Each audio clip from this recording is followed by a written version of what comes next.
It was so funny because Meikyuu finally gets his turn. He goes in there. He's like, the boss is already here. That's weird. Must be a special boss. I'm like, you're so dumb. Y'all a bunch of liars. Every single one of you that said new Harem member next episode, y'all a bunch of liars. Episode 10 of Harem and Labyrinth in Another World has not met my expectations based on everybody saying, at least by the end of the episode, the next member would show up, and no. Now, granted, there was actually some decent stuff in this episode, despite that. I mean, it's not that I need to have a million members around him. Now, granted, again, based on the title, you would believe that, but I just want something to happen in the episode, not just go out a dungeon, come back, and do the hanky-panky. That's the problem that we're facing with this series, but yeah, like I said, it did have one really nice nugget inside this episode, despite learning that Roxanne can heal with her mouth.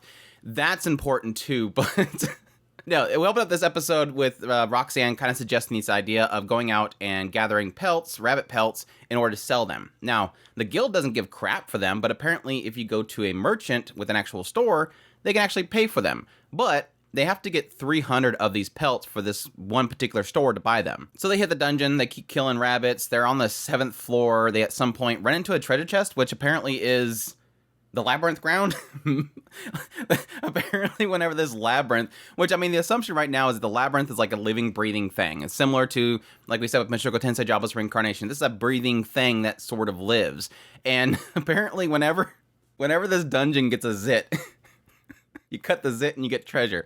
Didn't get to see what was in it or how it works. He just cuts it and that was it. That was like, okay, the suspense is killed. We have a treasure chest and his first treasure chest and nothing. We don't even get to see what's in it. But no, they kill the 7th floor boss, which is this rapid rabbit, able to use overwhelming in order to slow it down, take it out, get some rabbit meat, takes it back to this place, cooks it. Now here's a funny thing that I'm starting to run into as like a issue with this series is that they emphasize at the very beginning that every time he goes out of the dungeon, he has to reclimb the dungeon from the bottom.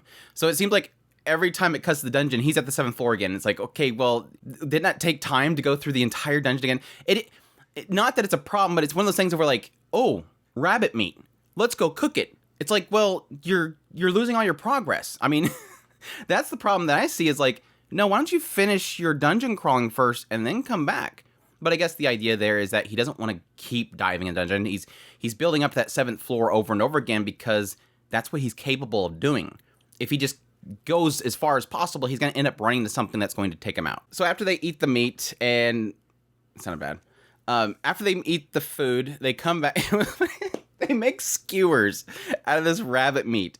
And instead of actually lifting the skewer like you do and you eat off the skewer, they take out spoons and they start spooning it up. It's like it's meat. It's rough meat on a skewer. You don't just take a spoon and cut through it. That must be some tender stuff. Anyways, we go back to the dungeon, we get to the 7th floor boss again, and yes, the most flagging you could ever do for a flagged character happens. Is they have this guy that's in front of him, he's alone, he's talking about how he's trying to build up money in order to buy his next party member. So yeah, Michio's obviously going, man, this guy's just like me, he's probably looking to buy a member too. I always love how I have to dance around YouTube. But like I said, it's flagged the hell out of him because he's talking about how, you know, and I think I've gotten enough levels now, I'm going to try to go beyond the 7th floor. And it's like, this guy, can you be any more flagged? I guess luck is on my side. Later, guys, doors closing, yeah, you're dead. It's like so super flagged. It was so funny because Meikyuu finally gets his turn. He goes in there, he's like, the boss is already here. That's weird. Must be a special boss. I'm like, you're so dumb. Like, you're so dumb. I'm just waiting for him to trip over this guy's corpse. But sure enough, it seems like in this world when somebody dies, or at least maybe just in the Labyrinth, when somebody dies, at least in the Labyrinth, their body just disappears. Like, their equipment is left behind, so obviously Meikyuu finds that stuff, but it seems like his corpse itself is gone. Yeah, Roxanne's like, well, yeah, I mean, it's here because the person that was in here before you died. He's like, oh, well, that's weird. I wonder who died. It's like everything that comes out of his mouth in this room is like, dude, you're so dumb. But no, like I said earlier, this is kind of where we're finally at least getting something outside of just my daily life of dungeon crawling and banging Roxanne. It's just this idea that he's at this point revisiting this mentality that, yeah, I technically could die in here. And he's he's feeling that weight. He's like, man, this guy's entire life right here, this is his worth. He spent the last 2 years doing this dungeon over and over again, and I just consumed it. Like, it's gone like that. All of his work, his life, his legacy, basically, to get money to buy a party member, is this. Which, yes, weighs on him as he goes back to his home. I understand what they're doing here, but at the same time, it's pretty... it immediately jumped in my head that he's going at it on Roxanne, and literally, boom, flashback to this guy walking into this room, like, so that's what you're into, Meikyuu. Like, he's thinking about this dude while he's going at it with Roxanne. But as she's saying, you're being rough, it's obvious that this is weighing on him, it's frustrating him, it's giving him anxiety, and that's something he's expressing in the bed. Even afterwards, he can't sleep. She has to comfort him to get him to go to sleep, which I thought was cute. But it seems like he snaps out of it pretty quickly. Like, the moment he goes back to the dungeon, it's literally like, oh, well, yes, tomorrow I could disappear just like he did, but for now, I'm not. I'm going to fight to get stronger. He equates it to walking across this rickety bridge, and if you step on the wrong plank, you're gone. But if I get strong enough and I step on that plank, there's a possibility that I can hold on. Which I thought was a really cool analogy for it. They get their 300 pelts, they go and sell it. At the same time, they check out some nightwear. This is one of those funny things where you note something before it actually happens. And the moment they're looking at nightwear for Roxanne, I'm like, why does it matter? Like any other hentai, you're just going to rip it off and it's going to be gone within a second anyway, so what's even the point of looking at this stuff? And sure enough, later on when they actually have it on, he does get a nice little brief glimpse of her in it, but then he's like, I guess it was kind of a bad investment because he just takes it off anyways. You gotta enjoy it for a little bit before you get rid of it, dude. But no, going back, after they get out of the shop, they go back to their place, and he's like, well, let's take a bath first. And he runs out of mana trying to make the bath, and then they go to the labyrinth, and he's so super distracted by, yes, I get to see her in this. I can't wait. We're gonna take a bath and all this stuff, and he literally gets almost skewered himself trying to think of Roxanne. I'm like, dude, get your priorities straight. But we all don't know that it's actually Meikyuu's plan.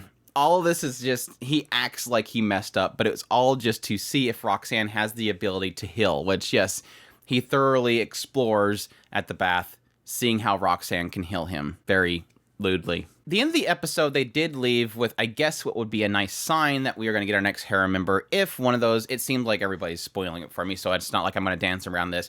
Everybody's saying this dwarf girl's coming up.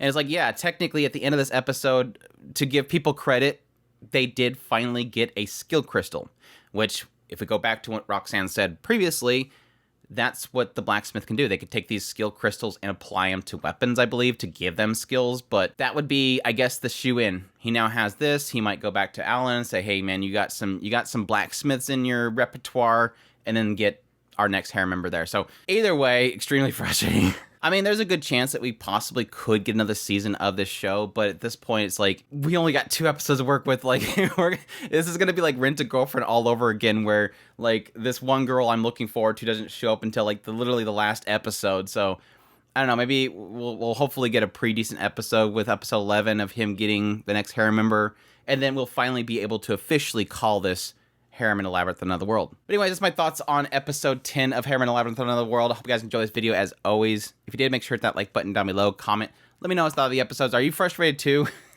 All my non-source material fans, are you frustrated too? I've been getting a lot of feedback from people about, I guess, equal thoughts on this whole situation, that this show just kind of feels like it just slowed to a crawl. We all know why we came to this show, and sadly, it just seems like it turned into a slice of life dungeon crawler, so, and very not interesting slice of life as that. Anyways, if you've not already, make sure to hit that subscribe button so you get all my content. I do news, reviews, first impression. If it's anime, it's pretty much here. Additionally, if you want to support the channel more, I would greatly appreciate it if you consider supporting us on Patreon, our tips link, or super thanks button down below. I'll make sure that I spin it on harem members and not cooking utensils. And y'all take care.